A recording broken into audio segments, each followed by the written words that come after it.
Patria en una nueva emisión. Bienvenido, doctor Javier Garín. Buenas noches. Bienvenido, Alberto Letieri. Buenas noches. Y bienvenidos a todos nuestros oyentes que se pueden comunicar con nosotros. Estamos transmitiendo en vivo por Facebook, pero también pueden comunicarse telefónicamente al 4371-4740. Serán bienvenidos sus comentarios y sus críticas, como digo siempre. Bueno, vamos a hablar de un tema muy interesante, que está muy en boga, que se puso muy, digamos, de moda estos últimos años, con el rebrote de los nuevos o de estos neonacionalismos en Europa, en América Latina. Que el tema lo llaman soberanismo. Sí. Veremos qué es lo que tiene sí. de verdad o de mentira o de apropiado, ¿no?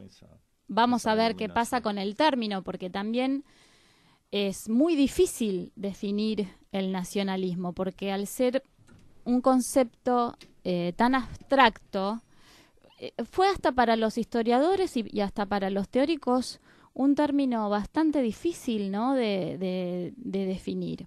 Yo diría que es una comunidad que comparte tradiciones, que comparte cultura, ideología, política y además, después, cuando se forman en la segunda mitad del siglo XIX, un territorio. Entonces ahí se forma el Estado-nación, ¿verdad? Pero los nacionalismos, ahí tenemos un problema, porque es más difícil de definir el nacionalismo, ¿verdad? Lo que sucede es que una cosa es la nación. Exacto. El concepto de nación, la idea de nación, que ya de por sí es complicado, ¿no? Sí, porque la nación siempre es una creación que tiene algo de artificial. Después vamos a ver, porque muchas veces se llama nación a grupos que por ahí comparten un territorio y no tienen ni un origen común ni un destino común. Así es. Exacto. Y por otro lado se le quita el carácter de nación a ciertos grupos o etnias, o sea, es algo que es manejado muy ideológicamente. Y que ha servido también para grandes tragedias en la historia humana, ¿verdad? Claro, exactamente, pero sobre todo los nacionalismos. Es decir, ya no la nación en sí, sino la idea de que esa nación tiene que ser defendida de cierta manera. Exacto. Y cuando se vincula el nacionalismo con cierto fenómeno que es el expansionismo, que es el imperialismo, que es la conquista territorial, etcétera. Y ni que hablar cuando entró el concepto biologicista de raza. Claro, exactamente. Ahí ya Así tenemos un problema. Es otra etapa, es decir, que dentro del, ya con esto solo que estamos mencionando, vemos que dentro del concepto, la idea de nacionalismo hay un montón de cosas diversas.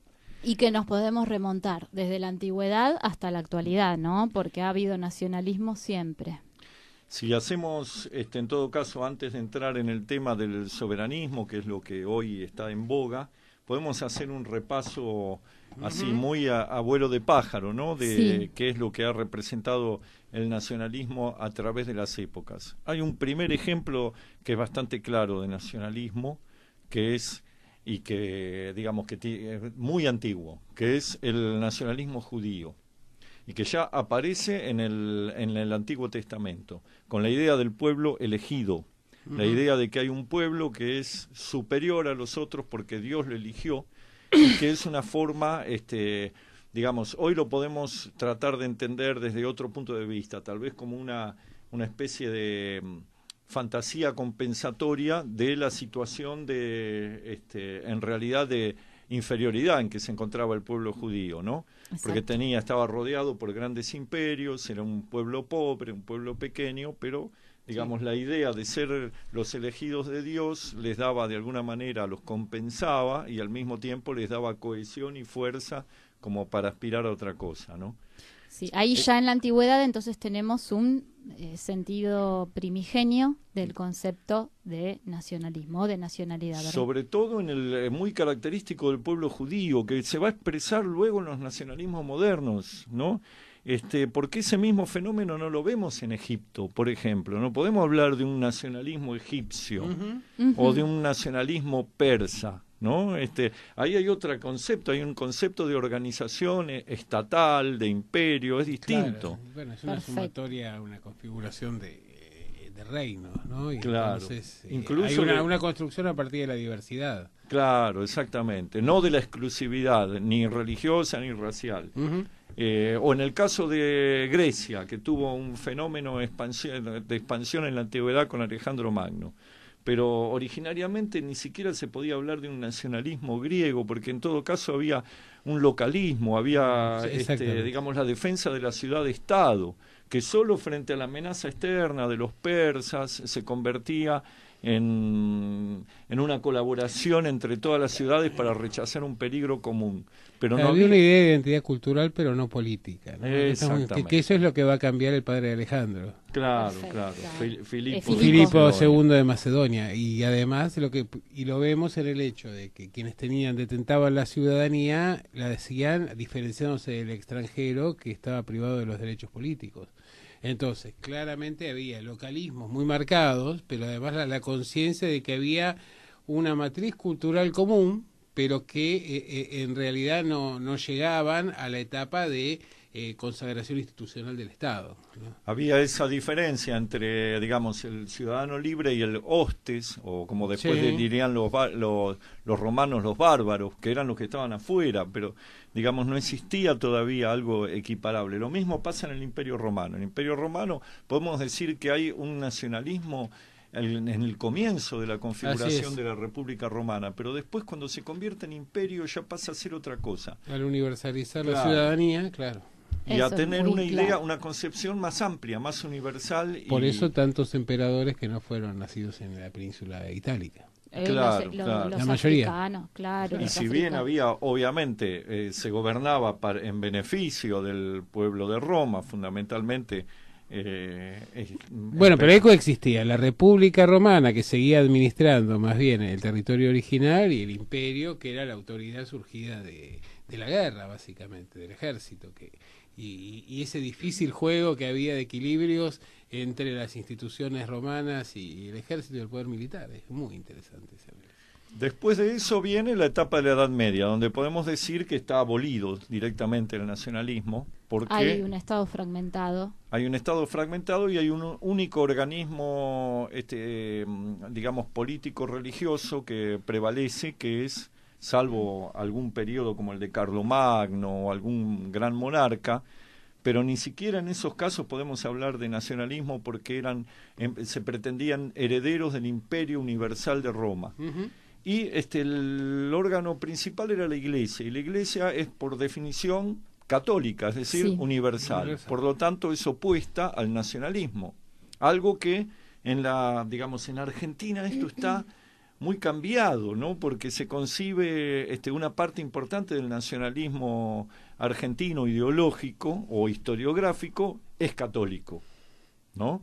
Entonces, y en algunos ejemplos que después vamos a analizar, aparece este fenómeno, pero originariamente el nacionalismo que aparece en la Edad Moderna es una reacción contra la Iglesia. Que aparece justamente con el romanticismo, básicamente, ¿no? Exacto, con el romanticismo y con la reforma protestante que le dio un impulso a los nacionalismos, fundamentalmente en Inglaterra, que fue donde, el lugar emblemático donde se toma ahí vemos fundamentalmente en Inglaterra y en Alemania, donde aparece el nacionalismo vinculado al protestantismo. Nacen juntos. Claro. Sí, el tema es que en Alemania no era un Estado. Claro, en Alemania no llega a constituirse como nación, en Inglaterra. En Inglaterra fue muy fuerte. Y aparte la expansión del protestantismo fue tan particular porque en pocos años pudo expandirse por prácticamente toda Europa.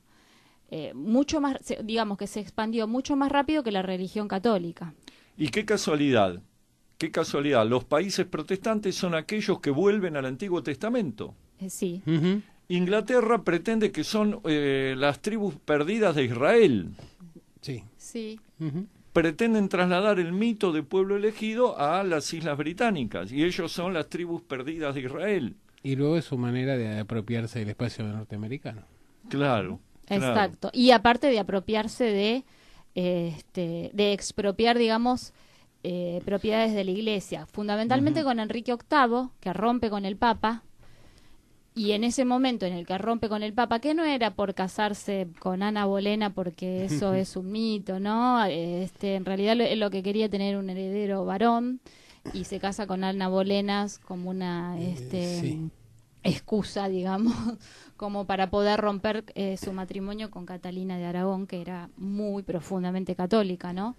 Y bueno, ahí se crea una nueva clase nobiliaria que es la gentry, que va a acompañar justamente, va a tener una fuerza impresionante en el Parlamento, ¿no? Y ahí es donde expropia territorio o propiedades de la Iglesia, ¿no? Y ahí se arma el anglicanismo, que es, digamos, una forma de cohesión, ¿no? Dentro de los nacionalismos, la cohesión a través de una religión, que fue en este caso la religión protestante, pero también podemos hablar de los reyes católicos, cuando toman Granada y unifican a partir de la religión. Bueno, ahí tenemos un caso de nacionalismo católico, pero digamos que el nacionalismo primigenio nace como una reacción contra la Iglesia católica. Sí. La Iglesia que se metía, que estaba por encima, que se consideraba que era la heredera de Cristo, la heredera del Imperio Romano, y el caso de Enrique VIII vemos un ejemplo típico de un monarca que intenta por todos los medios desembarazarse de la autoridad del Papa, y lo consigue. Sí. Lo consigue a costa de ser excomulgado, de romper con la Iglesia, de ejecutar a su amigo Tomás Moro, en fin, realiza toda una serie de actos que de alguna manera marcan también el comienzo de un estilo de gobierno absolutista, pero fundamentalmente en donde aparece la reivindicación de la idea de una autoridad nacional enfrentada a una autoridad extranjera que era la del Papa. Claro, porque él se declara cabeza de la Iglesia anglicana, que es la diferencia, digamos, que... Bueno, ahí sintetiza la autoridad religiosa y la autoridad política, que este es el gran aporte de Enrique VIII. Claro, claro. Una cosa curiosa, digamos, debe ser el único caso en Inglaterra en donde realmente la cuestión de la religión en sí, de los dogmas religiosos, tiene poca importancia. Sí. Porque algunos dicen con ironía que la Iglesia anglicana es la Iglesia católica, pero sin el Papa. Sí. Es decir, mantiene más o menos... Es casi igual. Las mismas formas, mantiene igual. las mismas prácticas, solo que no responde a la autoridad del Papa, sino la del Rey. Sí. Distinto es el caso de la reforma con Lutero, con Calvino, en donde ya hay cuestiones doctrinarias. Bueno, no tenían carta magna, sí, lo queremos decir, es decir, no estaba recortada la autoridad del monarca en el caso de los países europeos continentales. Por eso tanta diferencia entre Escocia, por ejemplo, y Inglaterra puntualmente, ¿no? Y me parece que ahí vemos un cambio en la estructura social, una burguesía en ascenso y realmente la posibilidad de construir una alianza social, que es lo que ve Enrique VIII, para fortalecer el poder de la corona, sobre todo que era un poder muy recortado porque la Carta Magna, que había sido firmada por Juan Sitierra en el siglo XIII, le daba una gran autoridad a lo que componía la Cámara de los Lords. Sí, de hecho hay muchos... que eran católicos. Entonces él necesita generar la segunda cámara, que es la Cámara de los Comunes, como para hacer un contrapeso respecto de aquellos que tenían muy limitada... Por esta es la razón por la cual en Inglaterra puntualmente no hay feudalismo. Por el hecho de que... El feudalismo es adaptado, es rápidamente absorbido por el nuevo orden. Digamos, hay una asimilación entre la burguesía y los viejos señores feudales, se asimilan. Y esa ha sido la inteligencia o la habilidad que ha tenido Inglaterra, que ha logrado de alguna manera sortear el escollo de tremendas, que fue muy costoso, por ejemplo, en Francia, y adelantarse en el camino de la evolución económica. Bueno, algunos dicen también que en Inglaterra no ha habido feudalismo porque era tan pobre el terreno que no permitía definir el feudo, porque el feudo era una unidad económica autosuficiente. En Inglaterra lo que precisaba en realidad era la expansión territorial para poder apropiarse de alimentos, de materias primas, de recursos naturales. El expansionismo imperial. Efectivamente. Digamos. Y en el caso de España, que vos mencionaste, es típico de un nacionalismo asociado, esta vez, a la Iglesia. Pero esto tiene una razón, y es que España estuvo durante siglos en poder de los moros. Entonces, cuando se unifica la corona española, cuando comienza este proceso de liberación, digamos, nacional de España y de expansión de los reinos primitivos de Castilla y Aragón, hasta recuperar toda la península, eso queda estrechamente asociado a la reivindicación religiosa. Y entonces aparece ahí sí un nacionalismo católico encarnado fundamentalmente por Isabel y Fernando, sí. Pero fundamentalmente por Isabel, ¿no? Sí. Que ha de alguna manera sido la voz cantante de todo este proceso. Porque aparte ellos se digamos, proclamaban como herederos de los visigodos. El último rey visigodo, que era católico, pero era católico arriano. Esto es una cuestión. Bueno, pero eso es muy interesante por el hecho de que durante digamos, el predominio de los moros, la península ibérica, que estaba en control de los moros, vivía una situación de diversidad religiosa y cultural muy interesante, con la coexistencia de judíos, islámicos y cristianos. Cuando se trata de construir el nuevo poder, es donde viene la cuestión de la necesidad de legitimación internacional, y por eso la recurrencia al Papa, y por el otro lado tratar de buscar un principio de legitimación basado en la tradición. Que esto es muy común de los estados modernos, que es agarrar e inventar la figura del caballero germano después. Exacto. Y demás. Que acá lo hacen claramente buscando esta vinculación. El problema es que el referente al cual se remontan no es efectivamente, digamos, no sigue la línea oficial de la Iglesia. Exacto, porque era arriano, que era una... Bueno, ahí vemos las construcciones de los nacionalismos, que eso es lo más claro, interesante. que son construcciones mitológicas muchas veces. Claro. ¿no? Y sí, porque se necesita, digamos, esa cuestión de la identidad, ¿no? Esa cuestión esencial. En Francia se da otro proceso, que es un proceso ya más arraigado en una tradición real, porque venía efectivamente de una experiencia como la de Carlomagno. Pero bueno, eso se había quedado en el tiempo, había, digamos, había tenido una decadencia ese modelo, pero ya a fines de la Edad Media empieza a aparecer claramente una idea de Estado-nación, y aparece un proceso también de liberación nacional, que es el proceso de expulsión de los ingleses que lleva a cabo Juana de Arco, ¿no? Como figura emblemática, ¿no? Por eso la necesidad de reivindicar la nación frente a las pretensiones extranjeras. Claro, exactamente. Son ejemplos claros, esos dos, de un proceso distinto al de Inglaterra, ¿no? Tanto el de España como el de Francia. Por eso es tan difícil analizar el nacionalismo, porque fue muy diverso según el lugar que digamos que estudiemos. Estamos en comunicación con Eduardo Martínez, que es licenciado en Relaciones Internacionales, y bueno, nos va a hablar un poco de esta cuestión tan controversial. Bienvenido, Eduardo, ¿cómo estás? Buenas noches a todos. Bueno, muy buenas noches. Bueno, Eduardo, estábamos tratando de definir el concepto de nacionalismo, que la verdad que resulta bastante difícil, ¿no? Y arduo, en cuanto a que es un concepto demasiado abstracto y que tiene que ver mucho con la tradición de cada país, ¿no?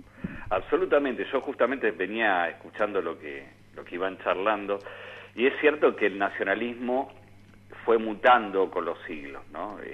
No es lo mismo, por ejemplo, el nacionalismo serbio del 1400, no es lo mismo los nuevos nacionalismos del siglo XX. Claro. Y creo que los últimos lo que intentaron hacer, de alguna manera, sobre todo en el siglo XX, es aportar un concepto que estuviera menos arraigado al tema de tradiciones, sino aportarle un elemento más filosófico, ¿no? Se vieron como necesitados de la justificación de la idea, ¿no? Y si uno, por ejemplo, ve el surgimiento del fascismo, por ejemplo, el aporte que hace Giovanni Gentile a un personaje como Mussolini, de armarle una filosofía a un personaje que no era muy culto, a pesar de haber sido maestro y periodista y haber incursionado, cosa loca, ¿no?, en la izquierda primero y después pasarse y fundar el fascismo.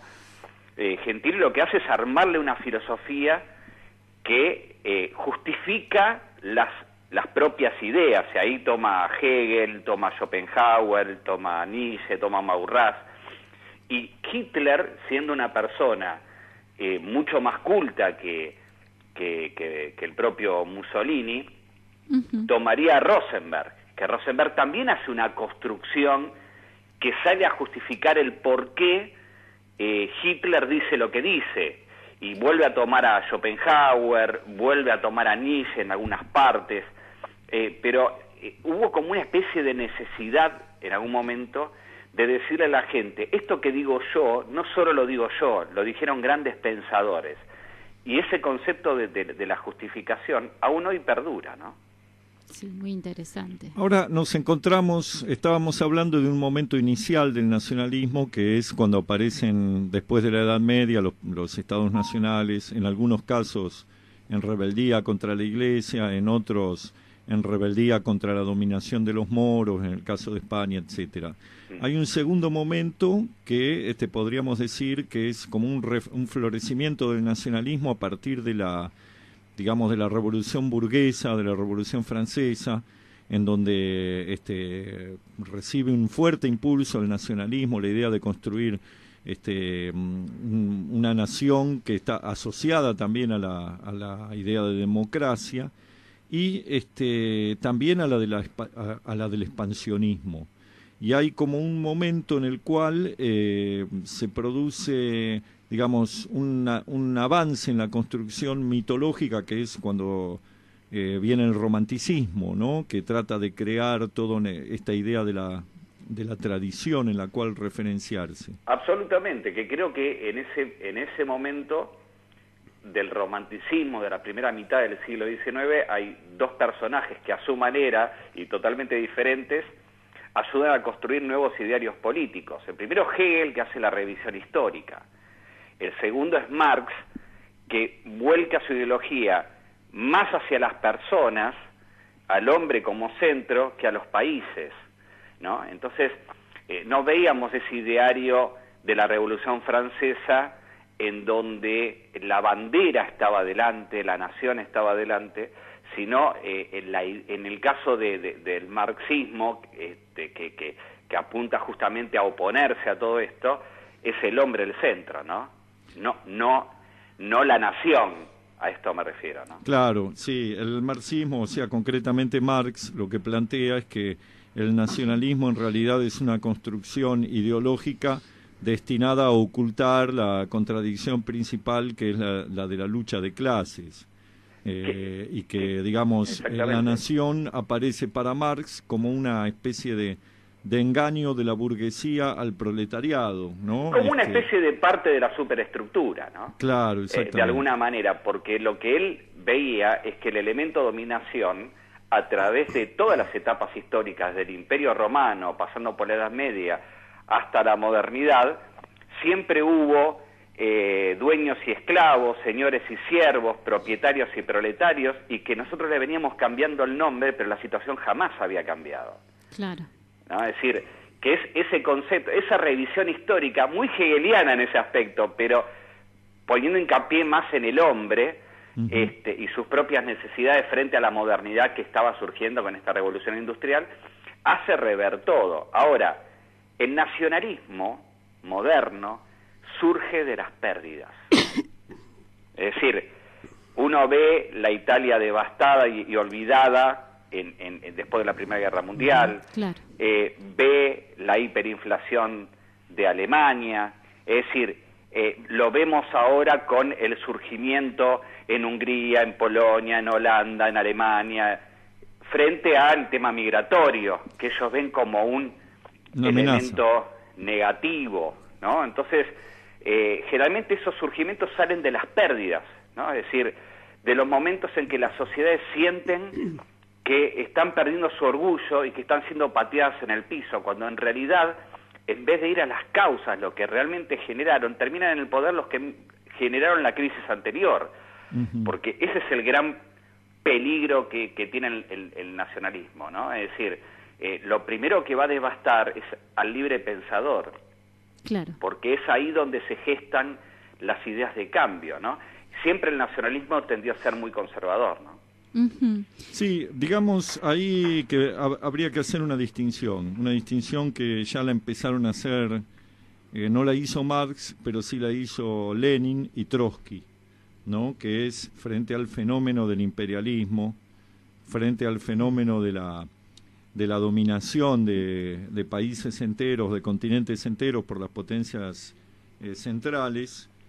Ya Lenin y Trotsky empiezan a discernir, digamos, a diferenciar entre un nacionalismo expansionista de los sectores dominantes y un nacionalismo defensivo de los pueblos que luchan por liberarse del yugo imperialista, ¿no? Ahí se plantea como una interpretación de dos características muy distintas. El primero es un nacionalismo agresivo, furioso, opresor, y el segundo aparece como un mecanismo de los pueblos para tratar de sacudir el yugo imperial. Sí, es cierto. Yo creo que inclusive los nuevos nacionalismos son nacionalismos con el componente fundamentalista, ¿no? Mucho del germen moderno de los últimos poco más de 30 años estuvo en Serbia, ¿no? Que sí, es donde se vio la necesidad primero de quienes gobernaban la juventud de Serbia, y que después terminan en la disolución de Yugoslavia, para poder incentivar a la partición, mover el nacionalismo serbio, es decir, el orgullo serbio que estaba, por ejemplo, en la pérdida de la batalla de Kosovo, en el 1400, en un montón de elementos que habían quedado muy antiguos, ¿no? Como muy separados de la vida cotidiana de los serbios, y que los trajeron al hoy como una realidad, una necesidad muy latente, ¿no? Es decir, y es lo mismo que está pasando en las propias construcciones políticas que estamos viendo en estos países, en donde no han pasado, salvo, por ejemplo, en el caso de Hungría y de Polonia, que son gobierno, porque hay que decirlo, la extrema derecha y el extremo nacionalismo son gobierno en Hungría y en Polonia, pero, por ejemplo, en Suecia crecieron muchísimo, tienen el 17%, en Alemania quedó tercero con 12%, en Holanda llegó al 13% y salió segundo. Es un recrudecer, igual que en ¿no? Dinamarca, es decir, ¿qué pasó con Vox en España el domingo?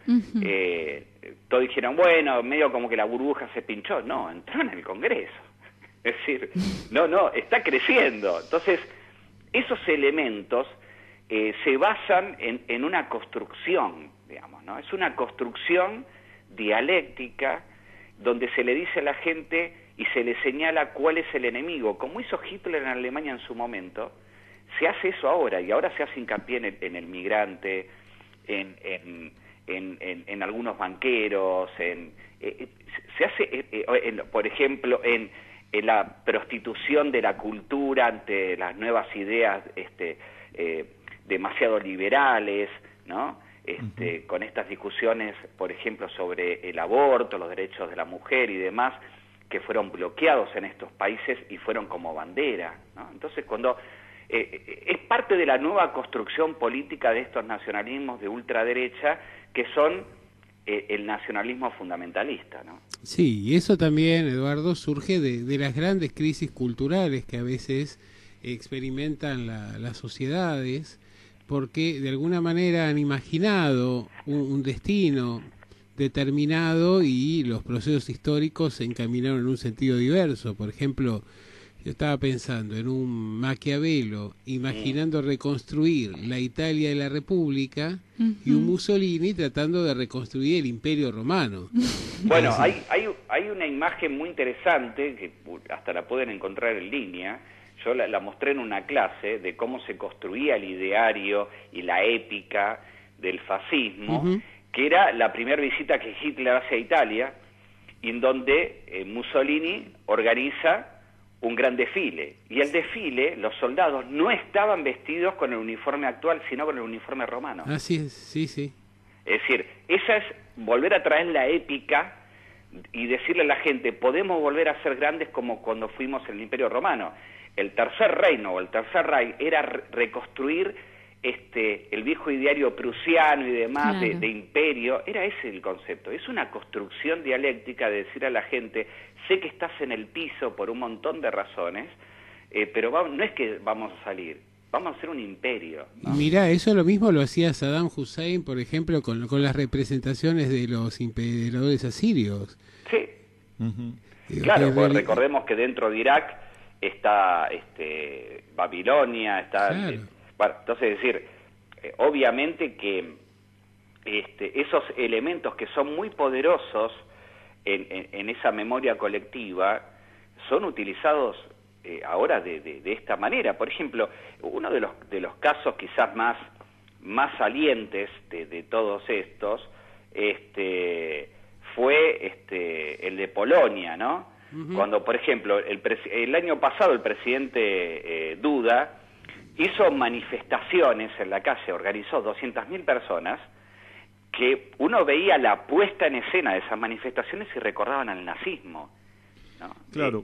Realmente es muy ahí mencionás vos un caso que es el de Polonia, en donde podemos tener varios ejemplos de nacionalismo en un solo país. Por ejemplo, es muy distinto este nacionalismo que vos estás señalando, que utiliza estos elementos del nazismo, digamos, al nacionalismo que en algún momento tuvo el pueblo polaco cuando se quería independizar de la opresión rusa, cuando Chopin componía la polonesa. Absolutamente. Digamos, son momentos muy diferentes y vemos que bajo el mismo mote de nacionalismo aparecen fenómenos que hasta son contrapuestos, porque digamos el nacionalismo de Chopin era un nacionalismo liberal y liberador, digamos, mientras que en la actualidad en Polonia es bien distinta la característica, como lo mismo ocurre en Hungría. Absolutamente. El caso, por ejemplo, de Chopin es muy interesante, porque él muere en el exilio, muere en Palma de Mallorca, y según cuenta la historia, él muere tocando el piano, escupiendo sangre por su tuberculosis, tocando la polonesa. Es decir, otros casos, por ejemplo, más quizás bizarros dentro de la cultura, ¿no? Lord Byron. Lord Byron, que era un inglés, y que era un lord, y que era un gran escritor, pero que había llevado una vida terriblemente disipada, con escándalos con mujeres, termina casi siendo expulsado de su país y dándose cuenta dentro de ese ideario del romanticismo de que había que sumarse a una buena causa, de alguna manera, termina muriendo por la libertad de Grecia. Es decir, estamos hablando de una camada... En la lucha de la libertad de Grecia contra la opresión turca. Y ahí aparece una vez más un nacionalismo liberador, que es muy distinto a lo que vemos después de la mano de Mussolini o de Hitler. Mussolini, que creo que el día de ayer se cumplió un aniversario de su asesinato, ejecución, que curiosamente reivindica la dignidad del pueblo italiano, pero considera que es un arma válida para alcanzar esa dignidad ir al norte de África y someter a otros pueblos. Bueno, pero eso tiene que ver con la reconstrucción del Imperio Romano. Entonces, como no podía avanzar hacia Europa porque tenía ejércitos más poderosos y demás, lo más rentable, la ecuación costo-beneficio que decía Mussolini, era extenderse hacia el sur, hacia la zona del norte del África y de Egipto. Y después... Él, que decía que luchaba por la dignidad del pueblo italiano frente a la opresión extranjera, le termina abriendo las puertas a los mismos que Italia, cuando se había unificado, había expulsado, que eran los austríacos. Vuelven los austríacos de la mano de la Alemania hitleriana de nuevo a invadir Italia, con digamos, con el asentimiento de su gobernante supuestamente nacionalista, ¿no? Bueno, claro, como los viejos emperadores termina, como los últimos emperadores, los tardíos, termina protegido por los germanos. Claro, pues tenemos creo que hacer una diferencia entre los nacionalismos partisanos, sí, de alguna manera, que tenían un ideario de salvaguarda de su país y con un ideario de libertad a los nacionalismos que estamos mencionando, ¿no? Sí. Porque si uno ve todos los movimientos partisanos que se dan en la Segunda Guerra Mundial, por ejemplo, ¿no? Hasta las guerrillas latinoamericanas, ¿no? Es decir, hay un ideario de libertad en muchos de ellos, hasta con errores garrafales, ¿no?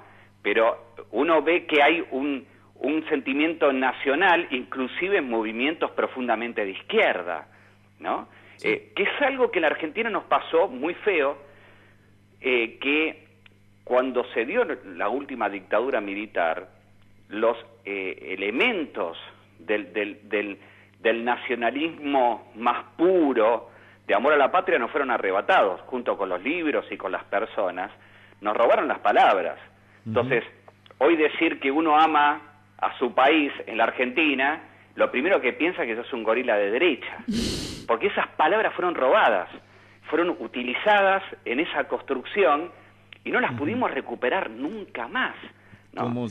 Como fue usurpada la causa de Malvinas o utilizada para tratar la dictadura de eternizarse. Absolutamente. Pero ahora asistimos a un nuevo fenómeno, que yo creo que si bien tiene aspectos similares a los de los viejos nacionalismos, creo que es distinto y que no se comprende el peligro que representa, no se comprende contra qué se genera este nacionalismo, porque estos llamados soberanismos son en realidad movimientos reactivos contra la globalización, contra el fenómeno de los organismos multinacionales, multilaterales, contra la ONU, contra todos la Unión Europea, todas las experiencias supranacionales que de alguna manera han venido avanzando y que van a seguir avanzando porque el proceso de globalización o, como decía Perón, de universalización es inevitable, es un proceso que se lleva adelante de la mano de la actividad económica, de la expansión de las comunicaciones, de la interrelación del mundo, es inevitable, pero produce un fenómeno que es fácilmente utilizado de manera demagógica por ciertas élites que gobiernan, que consiste en echarle la culpa de todos los males nacionales a los organismos internacionales, a la ONU, a la Unión Europea, etcétera. Y esto lo hemos visto claramente, lo hemos visto en el caso de Donald Trump, lo hemos visto y lo estamos viendo en Italia con Matteo Salvioli, que crece no solo al calor de la amenaza de los inmigrantes, sino además echándole la culpa de todas las desgracias de Italia a la Unión Europea y a las regulaciones que se dan desde Bruselas. El Brexit. Claro, el Brexit, que es un ejemplo en donde nuevamente Inglaterra se punta, como hizo en la época de Enrique VIII, y sale de la Unión Europea con un claro proyecto de renovar su alianza con los Estados Unidos. Vemos el caso de Bolsonaro en Brasil y esto se asocia, a mi modo de ver, quería preguntarte a ver si te parece que es así o quizás tenés una opinión diferente. Se asocia con una serie de cuestiones a las cuales los soberanismos se resisten fuertemente y las rechazan. Una de ellas es la idea de que hay un orden supranacional, un orden en el cual existen ciertas limitaciones para la autoridad de los estados nacionales, a través de la ONU, así como antes era la Iglesia Católica, hoy serían las Naciones Unidas, o serían experiencias de unión continental. Por otro lado, aparece fuertemente asociados estos movimientos a la idea de rechazar las regulaciones ambientales, rechazar todo lo que tiene que ver con los esfuerzos que se están haciendo en todo el mundo para luchar contra el cambio climático, contra la contaminación de los mares, contra digamos, la explotación, la continuación de la explotación de los combustibles fósiles, etcétera. Y casualmente, o no tan casualmente, todos estos movimientos soberanistas están asociados y relacionados entre sí. Y en todos aparece una ideología similar que fue delineada por la usina de pensamiento de la extrema derecha norteamericana. Y esto es lo curioso, ¿no? Porque el Imperio norteamericano durante mucho tiempo combatió los nacionalismos como enemigos, y ahora los ha incentivado como una manera de garantizar su propia hegemonía o replantear su hegemonía. Y te menciono esto porque detrás digamos, de todos estos movimientos aparece una figura que es actúa en la sombra, pero que se la puede rastrear por internet a través de infinidad de artículos y conferencias, que es Steve Bannon, ideólogo de Donald Trump, ideólogo de Víctor Orbán, ideólogo de Marine Le Pen, ideólogo de Matteo Salvioli, ideólogo de Bolsonaro. Y esto es curioso, ¿no? Sí, a ver, yo creo que hay varios temas que habría que separar. Lo primero que las organizaciones supranacionales están en crisis hace mucho. No son representativas, no pueden resolver problemas. La no democratización del Consejo de Seguridad de la ONU demuestra de que, porque pocos, todos critican la ONU, pero pocos saben cómo se maneja. La Asamblea, todos tienen una voz y un voto, pero no es una ley lo que se sanciona ahí. Si no lo aprueba el Consejo de Seguridad, no se aprueba, y en el Consejo de Seguridad tienen derecho a veto los 5 ganadores de la Segunda Guerra Mundial, por lo cual son los que gobiernan el mundo. Para que la gente entienda, hay 15 países en el Consejo de Seguridad, rotativo cada 2 años. De esos 15, 10 son rotativos, 5 son permanentes. Esos 5 permanentes tienen derecho a veto, que significa me opongo. Si 14 dicen que sí algo y uno de esos 5 dice que no, es no. Por lo cual, eso cambia todas las cosas. El Consejo de Seguridad es el que decide quién se va de la ONU, quién entra en la ONU, los presupuestos, a quién se le hace la guerra, a quién se le interviene, a quién se le da ayuda humanitaria, todo. Por lo cual, está gobernado por 5. Por lo cual, esa crisis de esos organismos supranacionales, como vos decías, lo que hace es verlos como una especie de traba para la solución de problemas. En ese elemento de la excusa es cierto, pero no deja de ser una excusa, porque ninguno le gustaría ser controlado. Estados Unidos, por ejemplo, ha utilizado la ONU, sobre todo la OEA, como quiso, siempre. De hecho, por ejemplo, uno pierde derecho a votar en la ONU cuando no paga 5 cuotas. Estados Unidos siempre debe 4 cuotas y media. Siempre. Desde siempre. ¿Está? Es decir, ¿por qué? Porque ellos manejan hasta los límites hasta al máximo.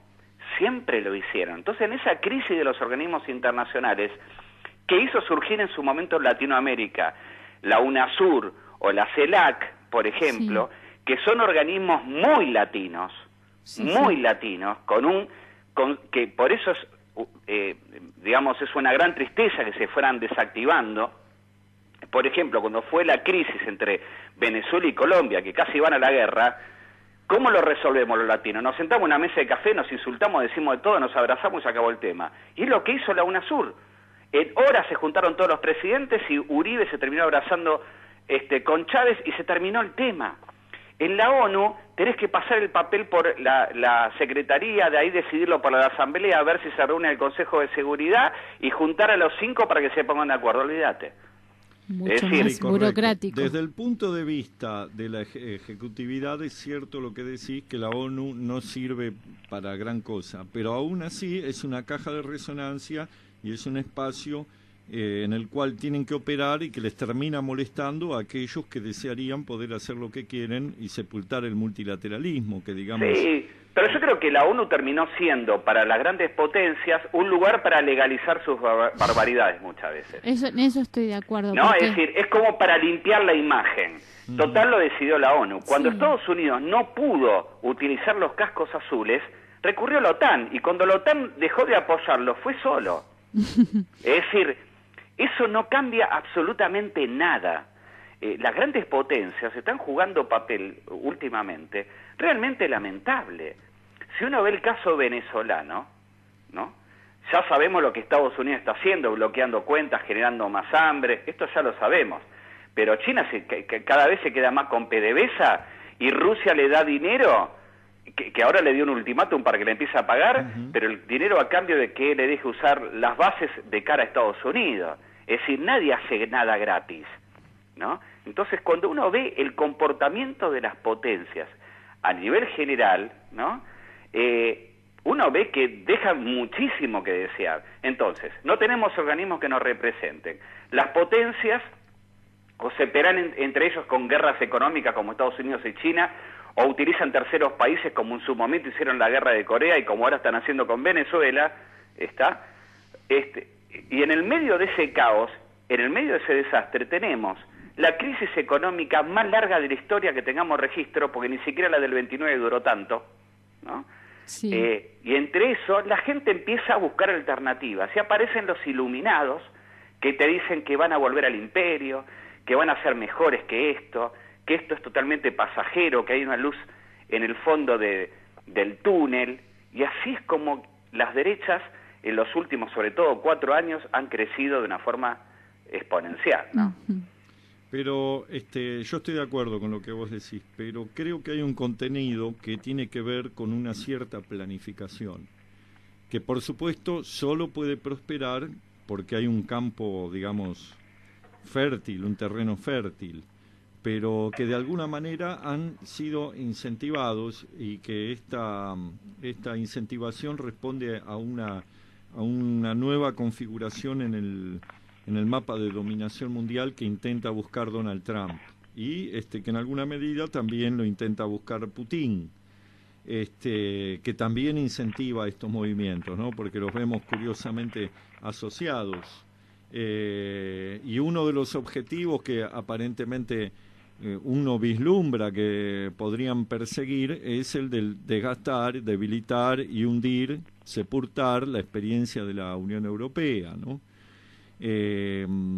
Con esto no significa que la Unión Europea esté exenta de terribles, digamos, crímenes y equivocaciones, pero es como que estamos volviendo, se está buscando que se vuelva a una época de nacionalismos agresivos, en donde se ve a los vecinos nuevamente como enemigos, a los inmigrantes como amenaza, a los que son distintos como una amenaza, a los que no responden a un discurso que se considera tradicional, son vistos como también una amenaza, y esto realmente nos está llevando a una situación que el Papa Francisco en algún momento definió como de tercera guerra mundial por pedazos o encubierta, ¿no? Sí, pero miremos la Unión Europea, ¿no? La Unión Europea entra en crisis en los últimos años por su alianza económica, no por la política, ¿no? Es decir, el momento que empieza la crisis internacional del 2011, de enero del 2011, que es donde empieza a pesar fuertemente la Unión Europea, porque había empezado en octubre del 2008, pero en el 2011 pega con todo en la Unión Europea. Sí. En ese momento realmente fuerte, se dieron cuenta de algo que era absolutamente obvio para países hasta de Latinoamérica, que era imposible la experiencia euro juntando una Alemania con Grecia, ¿no? Yo recuerdo que en una visita a Estados Unidos, el presidente en ese entonces, Néstor Kirchner, un estudiante le preguntó si ya estaba la UNASUR, ¿por qué no decidían poner una moneda en común? Y de alguna manera medio como que se rió diciendo que era imposible. Y claro, ¿cómo vas a juntar a, por ejemplo, Surinam con Brasil? Es decir, el problema fue que no hicieron zonas euros. Una zona euro determinada, con determinado precio del euro, eso ahogó todas las economías, destrozó todo, y terminaron ganando aquellos que tenían dinero para prestar, como Alemania, ¿no? Es decir, fue así.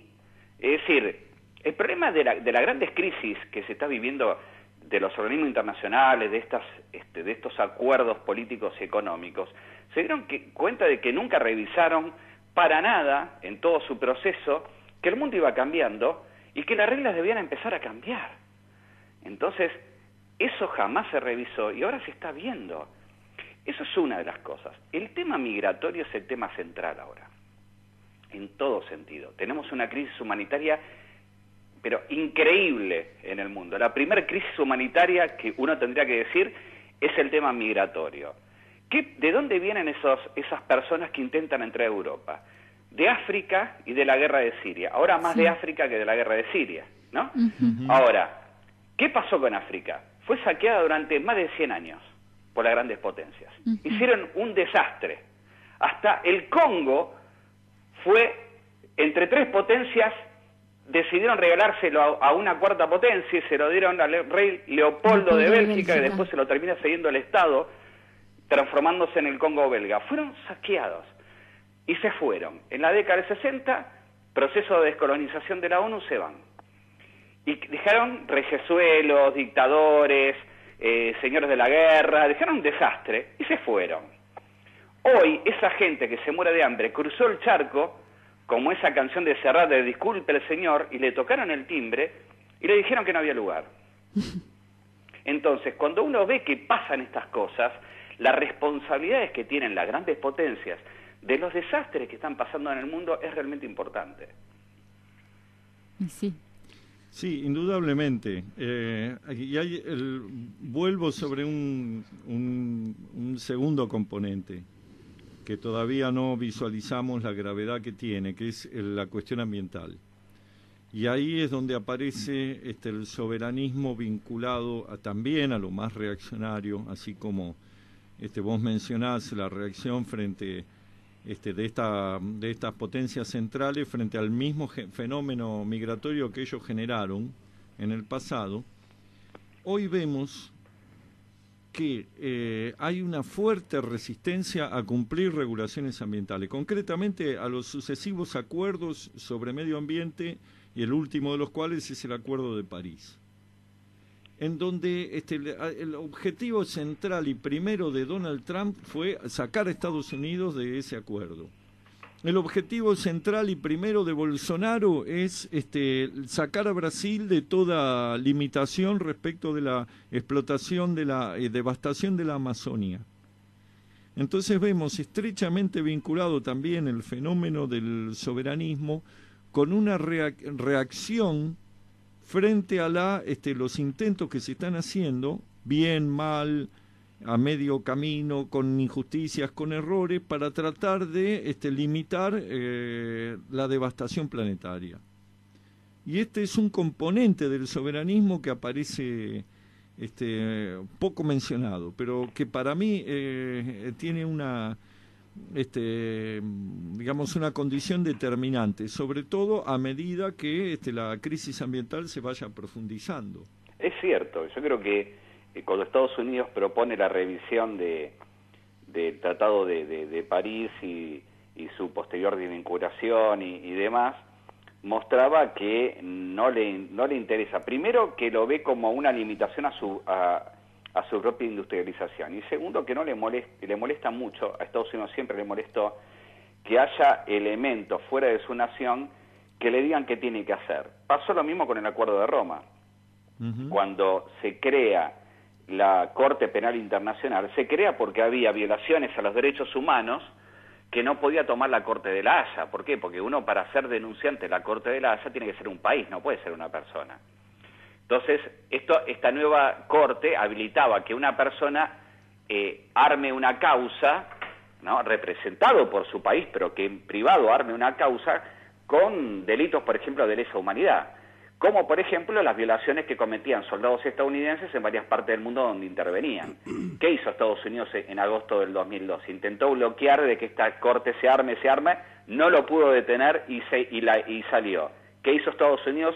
Acuerdo de no extradición a un tercer país y extradición directa a Estados Unidos de todos los países que firmaron el acuerdo para que un soldado sea juzgado en su propio país.